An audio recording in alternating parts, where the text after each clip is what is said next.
প্রথম ফ্লোর পাইলেন 20 মিনিট দাঁড়িয়ে বলতেছে, মাননীয় স্পিকার, আপনি আমাকে সময় দিয়েছেন বলে আপনাকে ধন্যবাদ।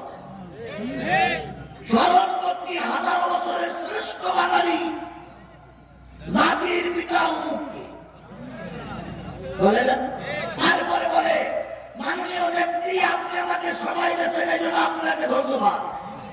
এভাবে বলতে বলতে বলতে বলতে নিজের এলাকার কথা, দলের কথা, পার্টির কথা, কর্মীর কথা, মরহুম নেতার কথা, জীবিত নেতার কথা বলতে বলতে 20 মিনিট শেষ হয়ে যায়।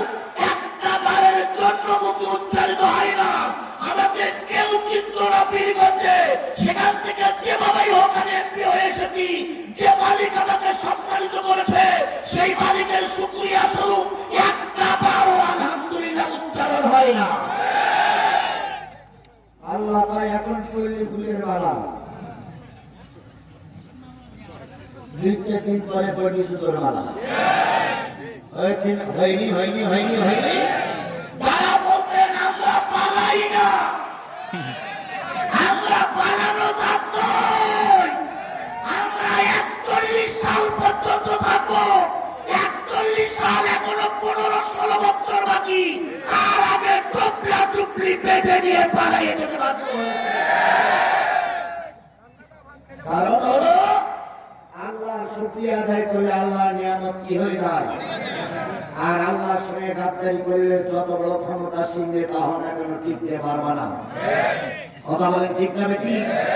বাংলাদেশ জামাত ইসলামীর কিছু শীর্ষস্থানীয় নেতাদের ফাঁসি দিয়ে কি কায়দায় আনন্দ মিছিল করেছিল হুজুররা নাই। হুজুরদের অস্তিত্ব শেষ। এখন বিদেশের মাটির থেকে কুকি মেরে থাকো। গোটা বাংলাদেশে হুজুররা কোরআন নিয়ে বিচরণ করছে। আর তোমরা যারা বাকবাগুন করেছিল সব কটা ইঁদুরের গর্তে আত্মগোপন। এই পরিবেশ কে তৈরি করে দিলেন? এ পরিবেশ বিএনপি চেষ্টা করে পারেনি। এ পরিবেশ জামাত ইসলাম চেষ্টা করে পারেনি। এ পরিবেশ কে দিয়েছেন? 15টা বছর আন্দোলন করে বিএনপি যখন নাবিশ্বাস অবস্থা যখন নাজেহাল হয়ে গেল, বিএনপির নেতা কর্মীরা ধারণা করেছিল এই ব্যক্তির বাচ্চা নাম মৃত্যুবরণ করা পর্যন্ত দেশে আর কিছু করা যাবে না। এই জন্য কিছু কিছু নেতা বাধ্য হয়ে মসজিদেই দোয়া করতে, আল্লাহ আমরা আর পাচ্ছি না, আল্লাহ এর তুলে নেন।